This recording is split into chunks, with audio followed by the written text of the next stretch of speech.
Okay, so for the next point is definition of SI base unit. तो अभी जो SI units के main 7 quantities देखी, उनके डेफिनेशन देख लेते हैं. मोस्टली अगर देखा जाए तो किसी एग्जाम के पॉइंट ऑफ व्यू से डेफिनेशन उतने जरूरी है नहीं, पर एक जनरल नॉलेज के लिए जानना जरूरी है, इसलिए एक बार देख लेते हैं. The first SI unit is meter. It is defined as the length of path travelled by light in a vacuum during a time interval of 1/299,792,458 of second.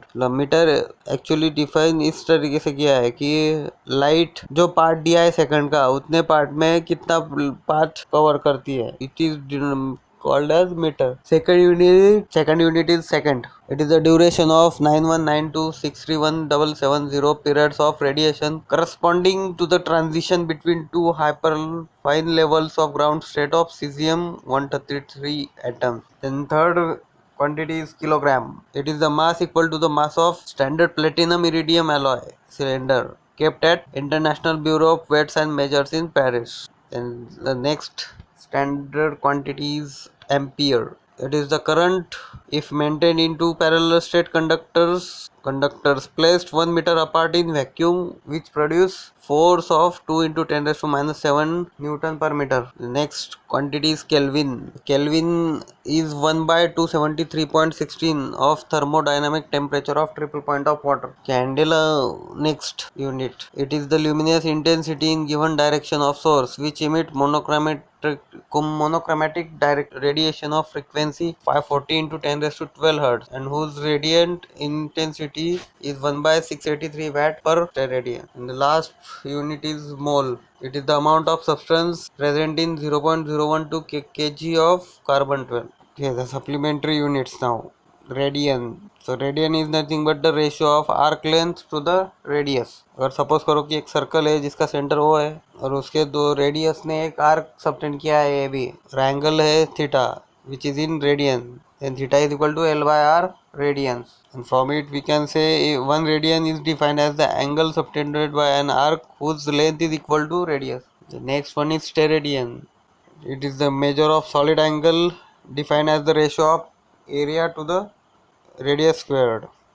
Suppose करो कि एक सॉलिड है जिसका एरिया ए है और उस solid के दो पॉइंट्स पे as shown in figure omega angle form हुआ है. Solid angle, not plane angle, it is a solid angle. Then solid angle is given by, according to definition, omega is equal to A by R square. And from above relation we can say that one steradian is defined as angle subtended at the center of sphere of radius 1 meter by 1 meter having an area of 1 meter square. So these are the definitions of SI units.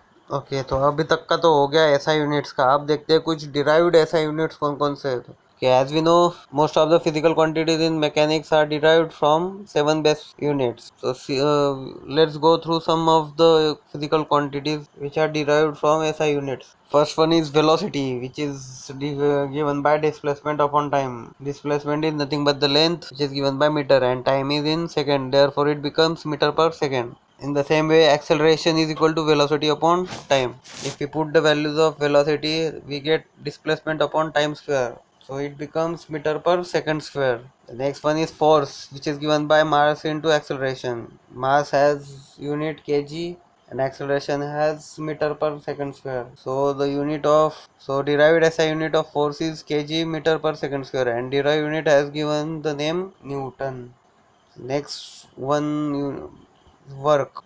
Formula is force into distance. Force has unit Newton and distance as meter, so it is given by Newton into meter, which is also named as joule.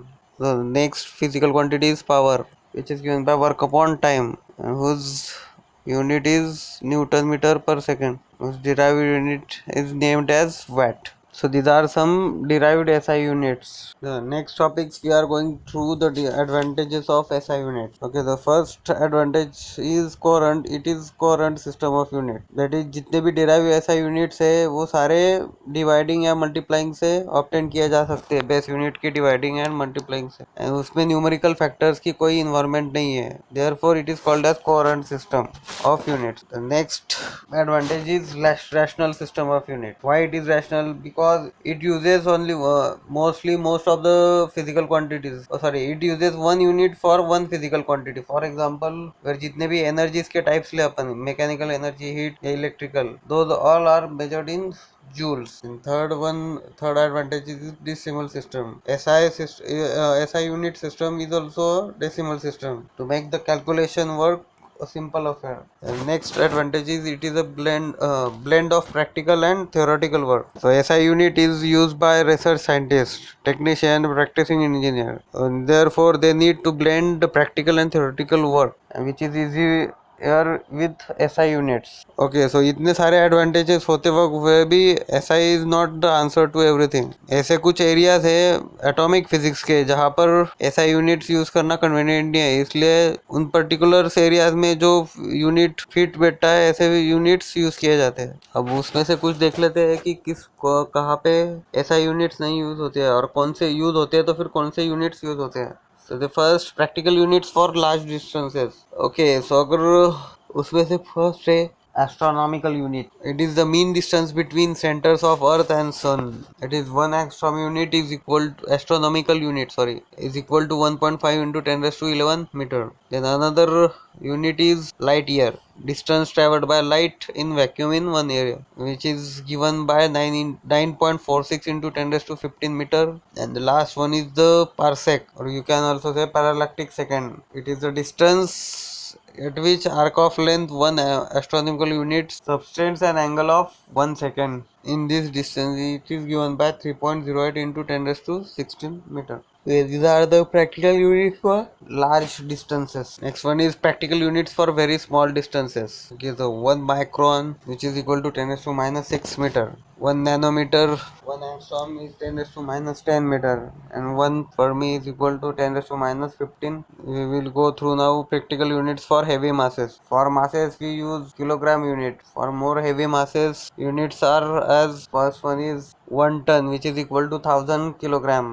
Then 1 quintal is equal to 100 kilogram. Other than this, one atomic mass unit is equal to 1.66 into 10 raised to minus 27. AMU is mostly used for atomic and nuclear masses. Okay, next one is practical units for last time. First one is solar day, which is nothing but the time taken by Earth to complete one rotation about its axis. Then another one is solar year, which is also equal to 365 solar days.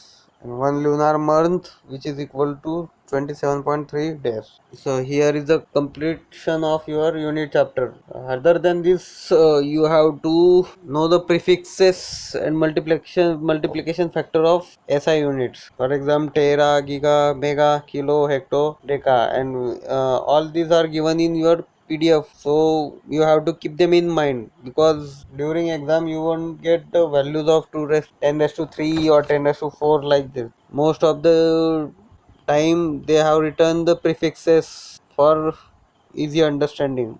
So go through the PDF and write those multiples prefixes and their multiplication with respective multiplication factors for conversion from bigger unit to smaller unit, or vice versa.